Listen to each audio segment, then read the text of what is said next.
sing On the Rebel Road, and right now we're in Swansea, Mass. at the Sole Purpose, about to get ready for a show, and I had the pleasure of a couple of interviews. I'd like to introduce you to Mike Cooley, and he is the author of this book, Rock Bottom. And it is so much of what so many people need to read so that you can understand that regardless of what our story is, we have the opportunity to create life in however we like. And not only that, we can be the epitome of service as we move down the road in our own lives. And there is no one better to be the example of that experience than Mike. So I'm really thrilled to bring him to all of you to let you discover his story, but also some of the same elements that might exist in yours. And instead of them being the limiting factors of your life, allowing them to be the springboard of what you can now create. Welcome, Mike. Thank you so much, Simran, for having me on. I thoroughly enjoyed your book, and it's amazing how much your life has held in terms of pain and suffering and reasons to quit and not go forward, yet you reached a point where you went beyond that.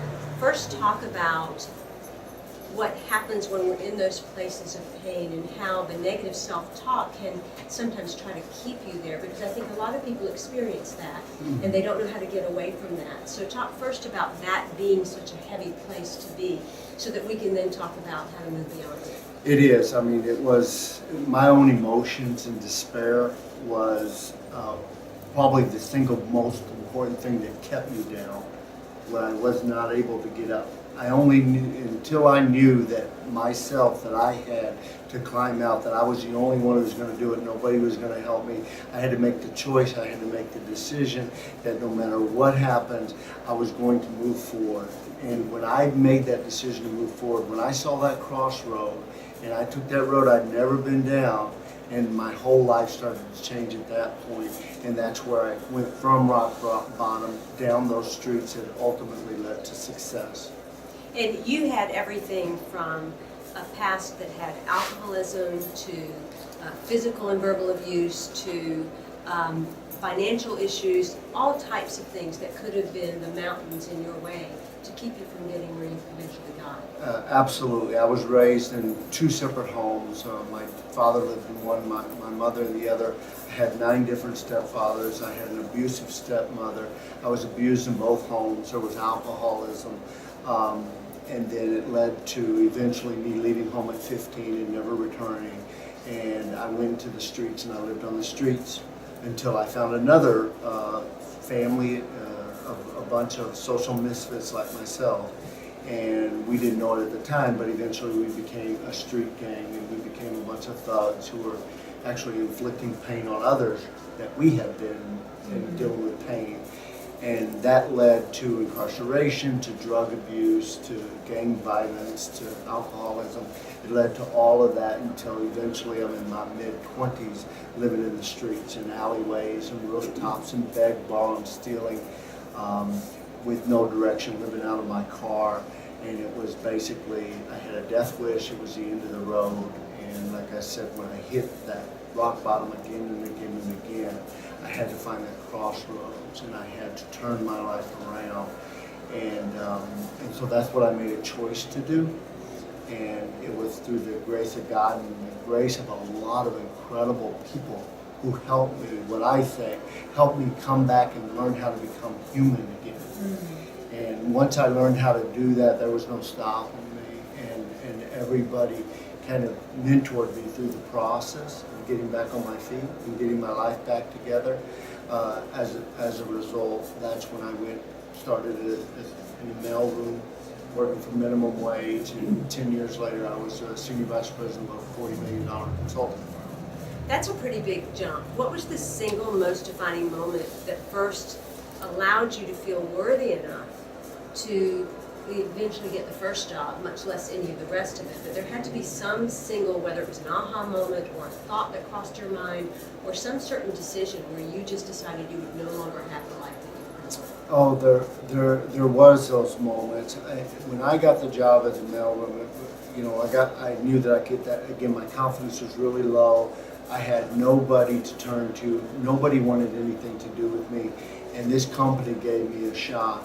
And one day we got brought into a company meeting in a conference room I was so shy, so lack of confidence, so insecure that when we had a room of 200 people, I would hide behind a curtain in the conference room so nobody would notice me.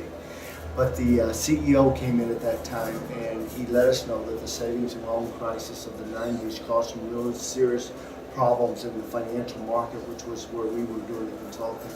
They ended up laying off, that we went from hundreds of people down to 14 people. And we were a $4 million company, and this CEO walked out. He could have sat in his glass office where I thought all CEOs were. He came out in front of the audience and he cried and he wept as he let everybody know, like he had personally let them down. And he didn't have anything to do with the economy. But when I saw that man do that, I said at that moment that I was going to do everything I could to make that company successful. It wasn't even about me. It was about these families and these people who had lost their jobs and how the CEO felt. And I just hooked onto that. And he became a lifelong friend and mentor of mine. And that's where I built my life back from that. And then we went from 14 million, from 4 million to 40 million, and from 14 people to hundreds of people all across the country until we eventually sold the company. And so it was people like him that I met throughout my life that actually helped me build it back one brick at a time. And he was just one of those many people. And today, doing what I do when I wrote the book, I did that as a way of giving back, starting with my daughter. It was going to be a journal to my daughter.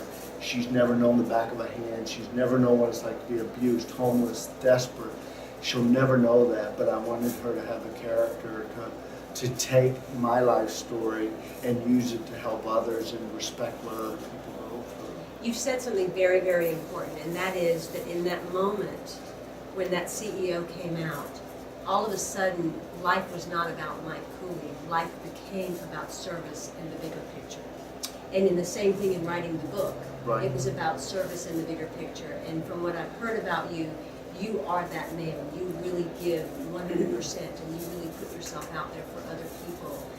Do you think that part of the reason that so many people end up in these places of depression or limitation is because they're so focused on themselves and their own story that they don't understand that they are here as pieces and places of service? And when that happens, that's when our light truly shines. Well, I think absolutely that's the case, especially with today's generation. I hate to harp on it, but the me generation, the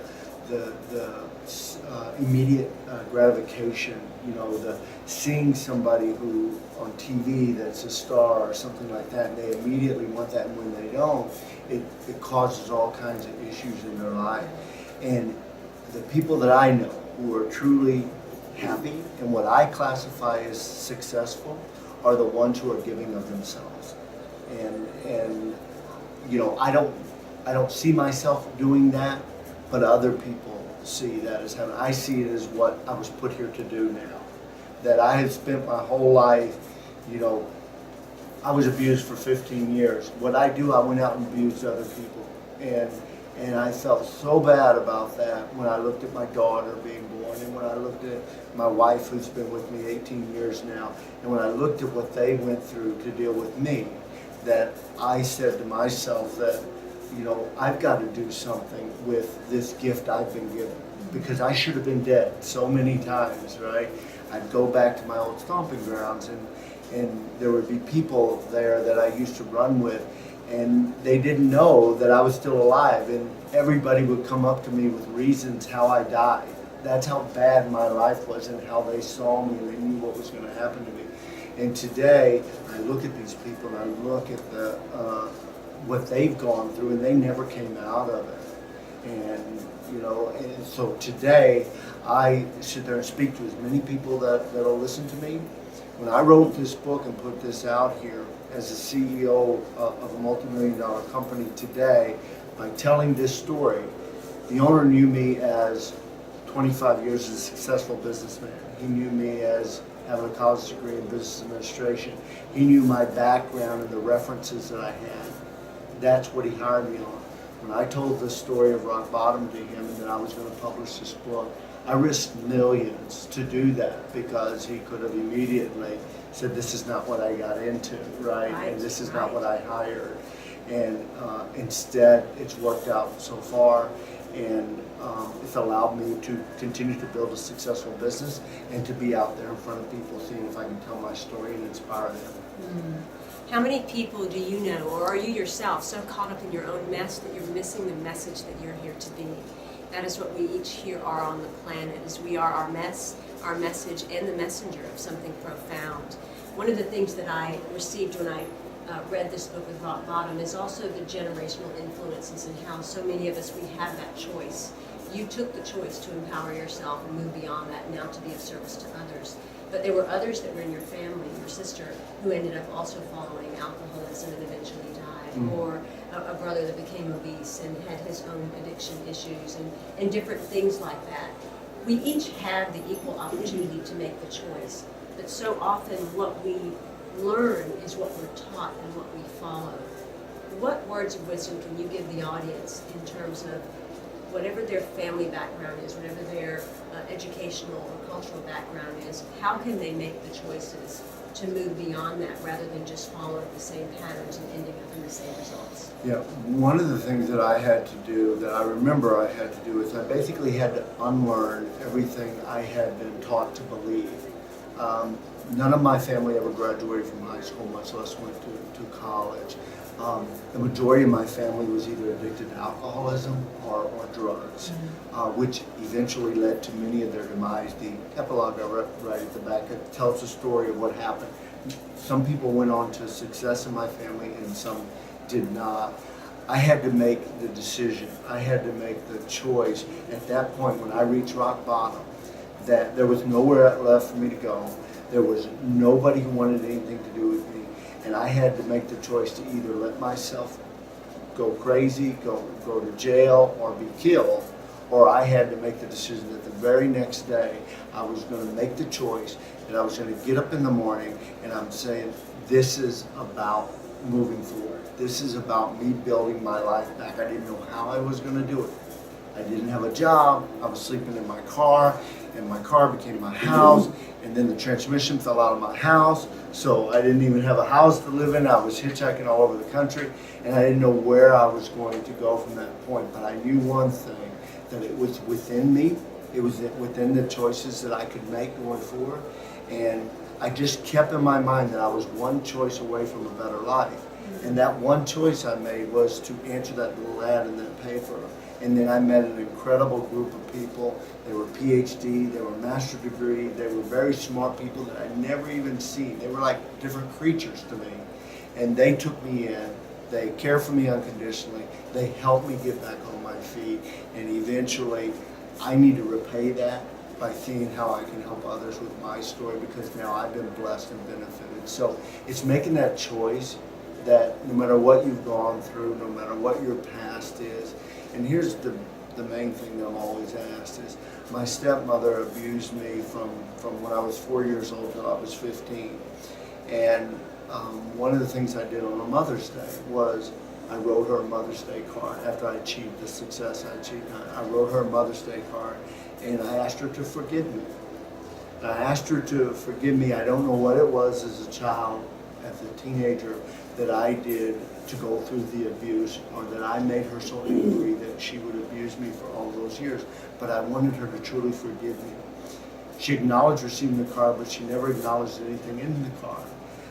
But you know, it was at that day I let go, and I was able to move forward and move on. And I haven't looked back. I mean, everything is just looking forward. So I call my life a story of 3 chapters. The first chapter was rock bottom. The second chapter was the streets to the success. And the third chapter is what I'm living right now, which hopefully is a gift of service. And it sounds like you reached a point, even though you were asking for her forgiveness, that letting go was actually where you were able to finally forgive yourself and all of what life had offered to you. It was, and at that point it was a life-changing experience to be where I was at, and then going back to my family where they were living in broken down homes and they had their own demons that they just completely controlled their lives, whether it be drugs, obesity, homelessness, helplessness. They had all of that, and I tried to help where I could. But at the end of the day, I looked at it and said that this is where I came from, and this is what it is now, and this is my purpose going forward, to see if I can help others. So today I speak to businesses because I can reach across the aisle to the CEOs and business leaders who some are as lost as any homeless person. Absolutely. Right? Absolutely. And then I go to the other side and I'll be speaking at a homeless shelter, right? And I try to match the two together to help each other and move forward. Like I'll sign a huge contract with a labor ready company, right? And then I will be speaking at a homeless shelter that night. And what will happen is I'll match the labor ready company with the homeless people, and the next thing you know, he's putting people to work.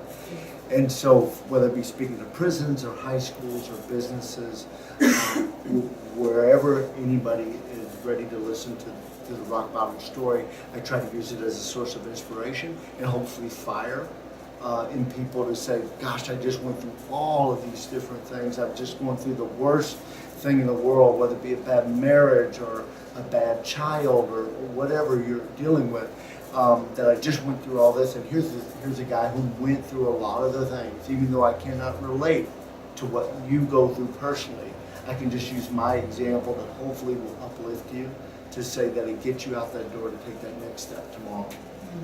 What an inspiration. This is Mike Cooley. Thank you so much for being here, part of the Rebel Road. His book is Rock Bottom, so definitely look it up and read it because it is quite inspirational. And allow yourself to go to those steps of forgiveness so that you can move forward, so that you can really let go and then make the choices, the one choice that may make the difference in your life. Thank you. Thank you so much. And I am in love, of love, with love and as love, always. Simran Singh. Until next time, be well.